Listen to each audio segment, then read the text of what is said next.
Weekend മീഡിയയിലേക്ക് ഏവർക്കും സ്വാഗതം. ഏറ്റവും സുപ്രധാനമായ വിദ്യാഭ്യാസ വാർത്തകളും വിശേഷങ്ങളും അറിയാൻ ഈ ചാനൽ സബ്സ്ക്രൈബ് ചെയ്യുക. അതോടൊപ്പം തന്നെ നിങ്ങളുടെ കൂട്ടുകാർക്ക് വിവരങ്ങൾ പരമാവധി ഷെയർ ചെയ്ത് കൊടുക്കാൻ വേണ്ടി ശ്രമിക്കുക. അപ്പോൾ എന്തായാലും +1 അഡ്മിഷൻ നടക്കുന്നു. അതോടൊപ്പം തന്നെ റിവാലുവേഷനുമായി ബന്ധപ്പെട്ട പ്രൊസീജിയറുകളെല്ലാം തന്നെ അതിന്റെ അന്തിമഘട്ടത്തിലേക്ക് നീങ്ങുന്നു. പരമാവധി വിദ്യാർത്ഥികൾക്ക് 3 വിഷയങ്ങൾ തന്നെ റിവാലുവേഷൻ കൊടുക്കാനുള്ള സംവിധാനമുണ്ട്. അപ്പോൾ അതിന്റെ സാധ്യതകൾ പരമാവധി പ്രയോജനപ്പെടുത്തുക. അതിനിടയിലാണ് ഇപ്പോൾ വിദ്യാഭ്യാസ മേഖലയിൽ നിന്ന് ഏറ്റവും പ്രധാനപ്പെട്ട ഒരു വാർത്ത പുറത്തു വരുന്നത്. നാളെ ചിലപ്പോൾ ഒരു റിസൾട്ട് പ്രഖ്യാപിക്കാനുള്ള സാധ്യതയുണ്ട്. അത് 10ാം ക്ലാസിന്റെയും +2വിന്റെയും പരീക്ഷാ ഫലമാണ്.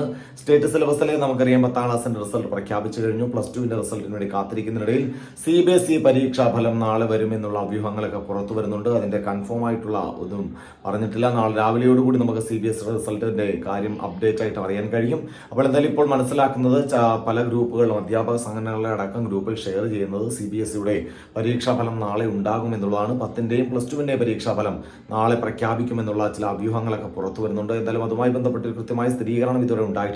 എന്തായാലും നാളെ രാവിലെയോടുകൂടി ആ സ്ഥിരീകരണം ഉണ്ടാകുമെന്ന് തന്നെയാണ് പ്രതീക്ഷിക്കുന്നത്. എന്തായാലും +2വിന്റെ റിസൾട്ട് കാത്തിരിക്കുന്ന വിദ്യാർത്ഥികളാണ്. നമുക്കറിയാം +1ന്റെ ഇംപ്രൂവ്മെന്റ് പരീക്ഷയൊക്കെ വന്നിരുന്നു.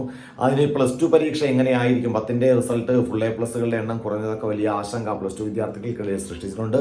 അപ്പോൾ എന്തായാലും നമുക്ക് കാത്തിരിക്കാം. ഇനി ഒരു ഒരാഴ്ചയുടെ കൂടെ മാത്രം കാത്തിരിപ്പിനൊടുവിൽ +2വിന്റെ പരീക്ഷാഫലം പുറത്തുവരും. നാളെ CBSE +1ന്റെയും +2വിന്റെയും 10ന്റെയും റിസൾട്ട് പുറത്തു വരുന്നുള്ള അഭ്യൂഹങ്ങൾ പരക്കുന്നു. അപ്പോൾ എന്തായാലും അതിന്റെ അപ്ഡേറ്റ് ആയിട്ടുള്ള വാർത്തകളും വിശേഷങ്ങളുമായി നിങ്ങളുടെ മുമ്പിലേക്ക് എത്താം. ബൈ.